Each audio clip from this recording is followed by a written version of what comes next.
अस्सलाम वालेकुम दोस्तों,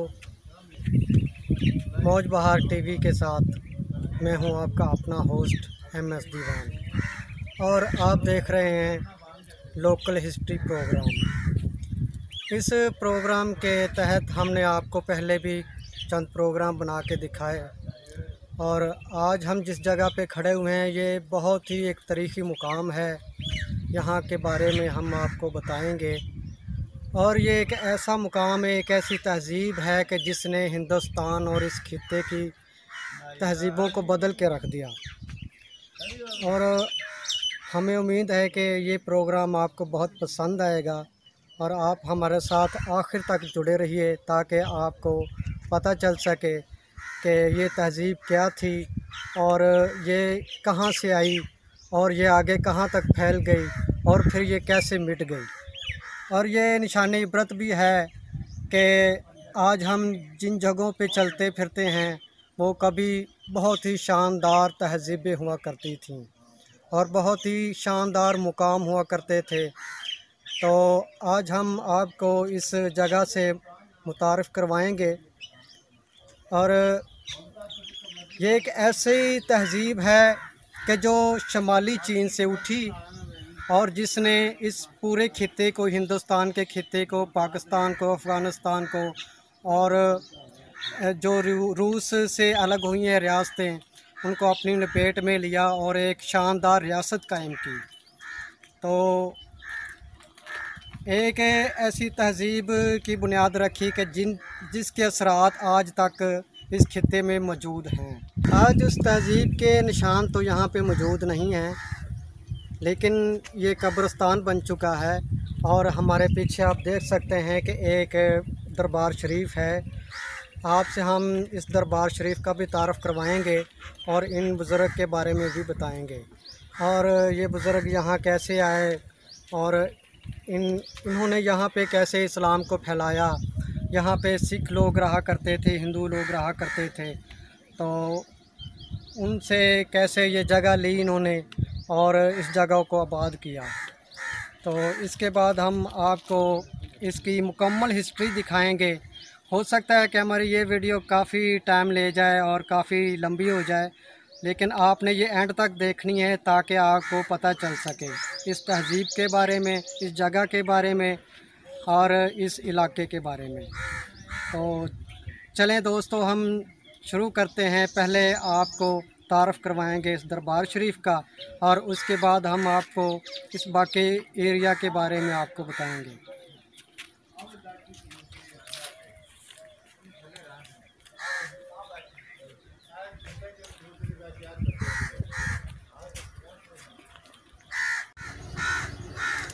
यह पीछे देख रहे हैं, ये दरबार हज़रत बाबा अज़मत अली शाह सरकार का दरबार है। ये यहाँ पे पहले टिब्बा हुआ करता था और यहाँ पे ना कब्रिस्तान था ना ये दरबार था।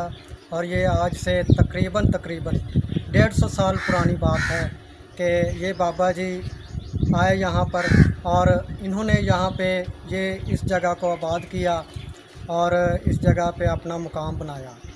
तो हम यहाँ के लोगों से भी बात करेंगे, यहाँ कुछ दरवेश हैं, कुछ दोस्त हैं, उनसे भी बात करेंगे और आपको इस जगह का तारफ़ करवाएंगे। तो चले हम देखते हैं इन दोस्तों से बात करके।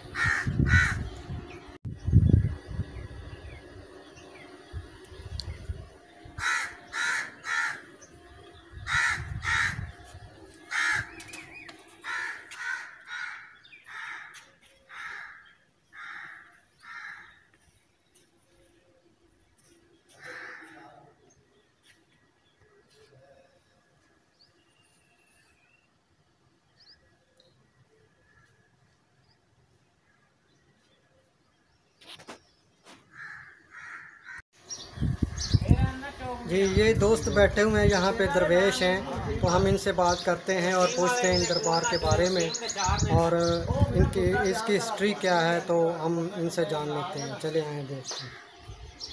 जी, आप यहाँ पे रहते हैं, यहाँ के रहायशी हैं और इस दरबार पे आपकी ड्यूटी है, तो आप हमें कुछ बताएं इस दरबार के बारे में, इन बाबा जी के बारे में और इस टिब्बे के बारे में हमें बताएं कि ये दरबार कैसे बना और ये कब्रिस्तान कैसे बना और पहले यहाँ क्या था।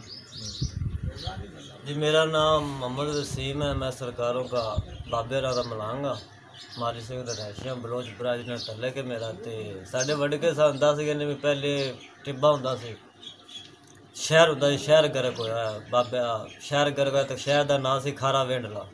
ते साढ़े वड़ के 10 गए ने बाबा अजमत शाह वली सी ना जेड़ा वादी आल औलाद नूं आंदा सी मैं जो दुनिया तो पर्दा पावां ना ते मैंने तुसीं उस टिब्बे ते खारे वेंडले टिब्बे ते माली सिंह टिब्बे तुसीं मैंने दफनाना ते उह जदों फिर बाबे दे हक होए ना तो लैके आए ਇੱਥੇ ਤੇ ਸਿੱਖਾਂ ਨੂੰ ਪਤਾ ਲੱਗਿਆ ਸਿੱਖ ਕਬਰਸਤਾਨ ਦੀ ਤਰਫ ਦੌੜਦੇ ਸਨ ਇੱਧਰ ਤੇ ਉਹਨਾਂ ਨੂੰ ਕੁਝ ਵੀ ਨਜ਼ਰ ਆਉਂਦਾ ਸੀ। ਅਗਰ ਪਿੰਡ ਦੀ ਤਰਫ ਮਾਲੀ ਸਿੰਘ ਪਿੰਡ ਦੀ ਤਰਫ ਵੇਖਦੇ ਸੀ ਤਾਂ ਹਰ ਚੀਜ਼ ਨਜ਼ਰ ਆਉਂਦੀ ਸੀ। क्या वो यहाँ पे बाबा जी को दफनाने नहीं दे रहे थे? जी हाँ अच्छा। जी बाबे जी ਨੂੰ ਦਫਨਾ ਨਹੀਂ ਦੇਣਾ ਫਿਰ ਉਹ ਇਸ ਤਰ੍ਹਾਂ ਉਹਨਾਂ ਨੂੰ ਇੱਧਰ ਆਉਂਦੇ ਸਨ ਨਜ਼ਰ ਬੰਦ ਹੋ ਜਾਂਦੇ ਜਾਂ ਵਾਪਸ ਜਾਂਦੇ ਹਰ ਚੀਜ਼ ਨਜ਼ਰ ਆ ਜਾਂਦੀ। ਹਾਂ ਤੇ ਫਿਰ ਉਸ ਦੋ ਮੁਹੱਬਤ ਦੇ ਨਾਲ ਸਾਡੇ ਵੱਡ ਕੇ ਸਾਨੂੰ ਵੀ ਇਹਨਾਂ ਨਾਲ ਲਗਨ ਹੋਈ ਸਰਕਾਰਾਂ ਨਾਲ। भाई अमीर है बलोच माशाल्लाह मरहूम है हुण तां अल्लाह दा तारू प्यारा हो गया उन्हां दी मदद नाल ते सारे दोस्तां दी मदद नाल सरकार दा तैयार कीता गया ते वलियां दा मज़ार तैयार कीता गया माशाल्लाह। ते हुण इहदा नाम बाबा अजमत शाह वली माशाल्लाह मेला हुंदा सरकार दा हर दी 11 नूं 5 जून नूं। जी जी हाँ जी जी यहाँ पे हमने भी पहले ऐसा ही सुना था कि ये बाबा जी वफ़ात पाने से पहले यहाँ एक पास ही एक और गांव है वहाँ रहायश पजीर थे और इन्होंने नसीहत की थी अपनी बेटों को कि जब मैं इस दुनिया से पर्दापोश हो जाऊँ तो आप मेरा जनाजा टिब्बे पे ले जाइएगा, तो वहाँ पे जगह बनाना मेरा काम है। तो ये बाबा जी जब वफ़ात पा गए तो इनका जनाजा यहाँ पे लेके आए और जो ये टिब्बा था ये सिख मलकियत में था और वो जो सिख थे वो यहाँ पे दफनाने नहीं देते थे। वो कहते थे ये हमारी मलकियत है, हम यहाँ पे दफन नहीं होने देंगे। तो ये एक बाबा जी की करामत है कि वो जब जनाजे की तरफ आते थे तो वो अंधे हो जाते थे और जब वो वापस पलटते थे गांव की तरफ तो वो ठीक हो जाते थे। बस इसी तरह चंद बार हुआ और फिर उन्होंने देखा कि हम यहाँ कुछ नहीं कर सकते तो उन्होंने इजाज़त दे दी कि ठीक है जी आप यहाँ पे बाबा जी को दफना लें। तो यहाँ दोस्त कहते हैं कि ये सबसे पहले यहाँ पे दरबार बना था बाबा जी का और ये कब्रिस्तान बाद में आबाद हुआ था, लेकिन उससे पहले यहाँ पे क्या था। असल हमारा मौजू ये है कि यहाँ पे बाबा जी के दरबार बनने से पहले यहाँ पे क्या था, ये टिब्बा क्या था और यहाँ की तहज़ीब क्या थी, ये किस वक्त में था और ये कौन सा बादशाह था और वो कहाँ से आया था और यहाँ पे कैसे उन्होंने अपने इस पूरे खित्ते को हिंदुस्तान, अफ़गानिस्तान और वस्ती एशियाई रियासतों समेत यहाँ पे कैसे एक नई तहज़ीब की बुनियाद रखी।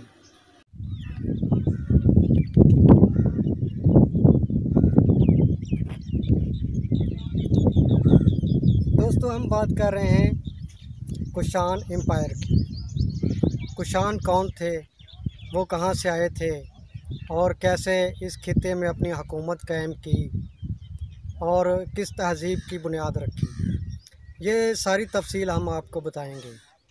और इस वक्त हम उसी तहज़ीब के एक निशान पे खड़े हुए हैं। इस शहर का नाम वेंडला खारा हुआ करता था और ये अपने वक़्त में एक बहुत ही मशहूर व मरूफ बर्तन साजी के सामान की वजह से मशहूर था। और यहाँ के लोगों का कहना है कि ये शहर यहाँ पे गर्क हुआ है और इस गर्क होने वाले शहर में यहाँ ऐसा भी हुआ है कि ये कब्रें बाद में बनी हैं, लेकिन यहाँ कुछ लोग ऐसे थे जो कब्रें निकालते थे तो उनको उस वक़्त के कुछ आसार मिलते थे। और कुछ लोगों का ये भी कहना है कि यहाँ पे कुछ लोगों को सिक्के और ऐसी चीज़ें भी मिली हैं और वो अब यहाँ पे नहीं है। तो लेकिन हम आपको सारा तारफ़ करवाएंगे और उससे पहले हम आपको इस टिब्बे का तारफ़ करवाते हैं कि ये आप देख रहे हैं मेरे पीछे, ये वो मुकाम है कि जहाँ पे इस जगह का जो गवर्नर था उसके यहाँ पे मुकाम था, उसका महल था। और बाकी ये जिस हिस्से में कब्रिस्तान है, यहाँ पे बाकी सारी आबादी हुआ करती थी। और इसके अलावा यहाँ से कुछ फासले पे वो जेलें भी थी जहाँ पे इनकी अदालतें थीं, लेकिन वो आसार अब ख़त्म हो चुके हैं। और यहाँ पे अब रह गया है सिर्फ ये टिब्बा और ये मिट्टी और ये निशान इबरत।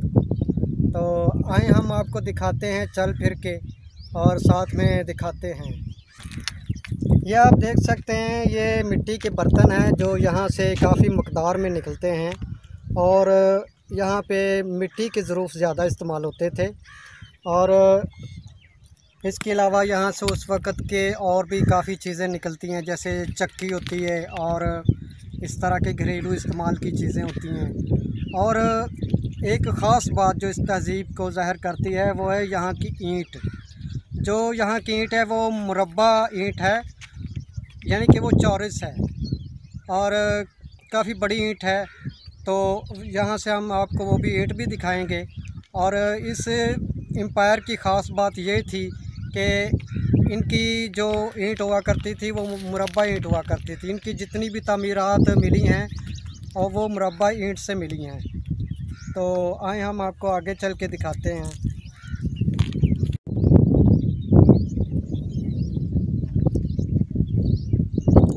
दोस्तों, इस वक्त आप पीछे देख सकते हैं एक मस्जिद बनी हुई है और ये वो जगह है जहाँ पे यहाँ महल बना हुआ है। आप सरदार कह लें या फिर गवर्नर कह लें, जो भी यहाँ का एक हुक्मरान था इसी और यहाँ पे उसका महल हुआ करता था। लेकिन अब आप देख रहे हैं कि यहाँ पे मैदान बाकी है और ऐसी कोई चीज़ नहीं है, कोई आसार नहीं है। लोग कहते हैं कि ये शहर यहाँ पे गर्क हो गया था। और अगर ये शहर गर्क हुआ है तो यहाँ पे महकमा आसार कदीमा को तवज्जो देनी चाहिए और यहाँ पे आना चाहिए और इस जगह का सर्वे करना चाहिए और यहाँ पे खुदाई करनी चाहिए, ताकि इस जगह के, इस शहर के आसार मिल सकें और उसके साथ साथ इसकी तारीख़ का भी पता चल सके। इस शहर की कोई मुफस्सल तारीख़ हमें नहीं मिलती। हमने बहुत कोशिश की कि हमें यहाँ की कोई मुफस्सल तारीख़ हमें कोई मिल जाए, लेकिन यहाँ की हमें कोई तारीख़ नहीं मिली। लेकिन हम यहाँ पे जितना हमने सर्च किया, हमने तहकीक की और हमारे इल्म में जो बातें आईं हम उनको लेके आए हैं यहाँ पे। और हम यहाँ पे एक डॉक्यूमेंट्री बना रहे हैं ताकि आपको इस जगह के बारे में बताया जा सके। तो आप देखें यहाँ पे अब मैदान के अलावा कुछ नहीं है।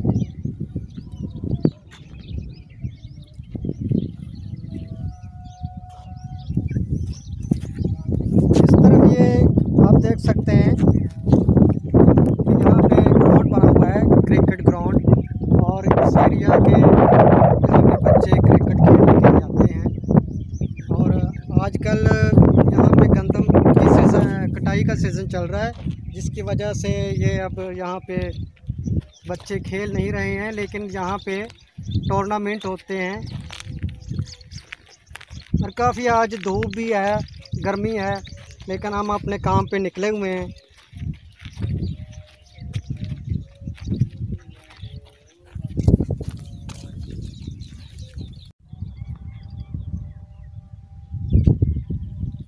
यहाँ पे बुज़ुर्ग लोग कहते हैं कि किसी वक्त में यहाँ पे बहुत ज़्यादा दरख्त हुआ करते थे, लेकिन अब इतने दरख्त नहीं रह गए। ये चंद दरख्त खड़े हैं, करीर के दरख्त हैं यहाँ पे, और उसके अलावा कोई ख़ास दरख्त नहीं अब रहे।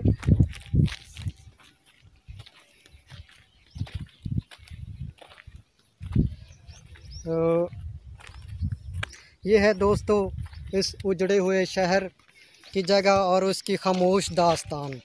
और यहाँ पे अब शहर खामोशा आबाद हो चुका है, कब्रिस्तान है यहाँ पे।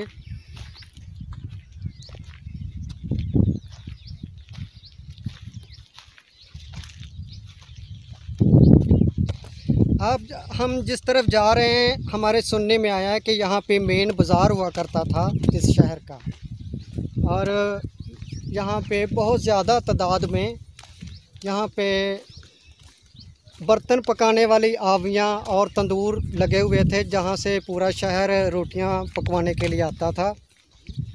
और जो भी इस शहर की सारी एक्टिविटी थी वो इसी मेन बाज़ार में हुआ करती थी। लेकिन अब यहाँ ऐसा कुछ भी नहीं है। अब यहाँ पे सिर्फ दरख्त हैं और ये खाली जगह है। हमारी कोशिश है हम इसी तरह आपको और भी दीगर इलाके जो हैं, खामोश तरीक़े हैं, जो खामोश तहज़ीबें हैं हमारे मुल्क में, हम आपको उनसे मुतारफ़ करवाते रहें।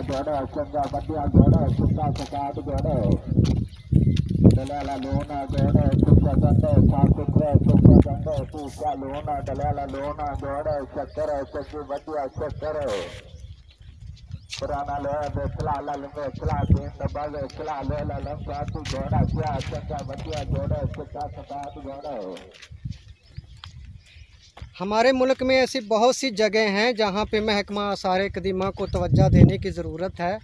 हमारी तहज़ीब, हमारा कल्चर, हमारी सकाफ़त, इसको बचाने की कोशिश करनी चाहिए ताकि हमारी आने वाली नस्लें भी देखें।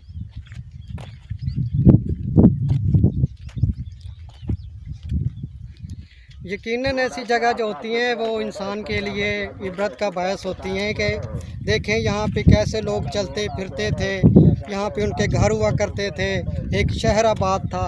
लेकिन अब यहाँ पे कुछ भी नहीं रहा। यहाँ पे जैसे कुछ नहीं रहा वैसे कुछ नहीं रहेगा सिवाय नाम अल्लाह के, और अल्लाह का नाम ही बाकी रहने वाला है।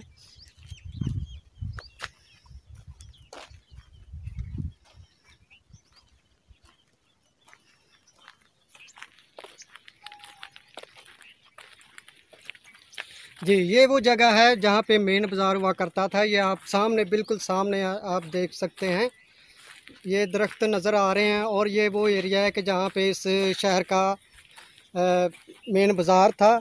और यहाँ पे बर्तन पकाने वाली आवियाँ और यहाँ पे बाकी शहर की दुकानें और तंदूर, सुना है कि यहाँ पे बहुत ज़्यादा थे।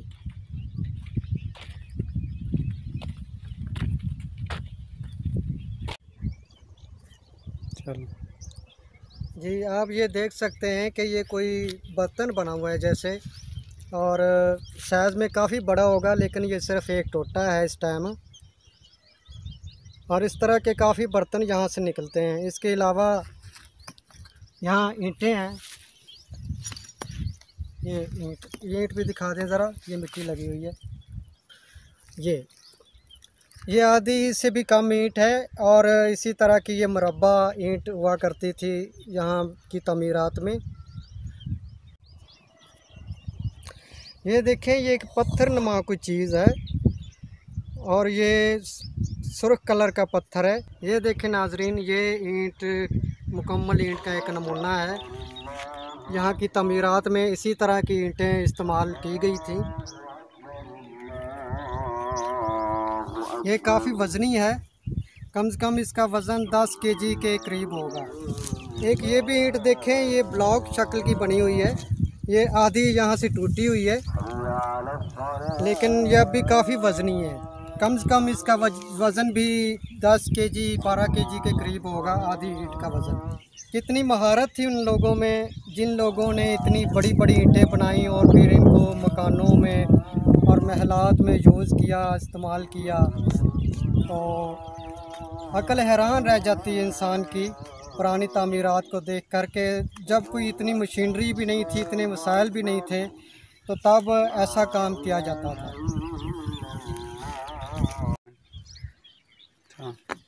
ये देखें, ये एक मुकम्मल ईंट है और ये काफ़ी वज़नी है, नीचे तक है। ये कब्र पे लगी, हम इसको उखाड़ेंगे नहीं, तो यहीं से हम आपको दिखा रहे हैं।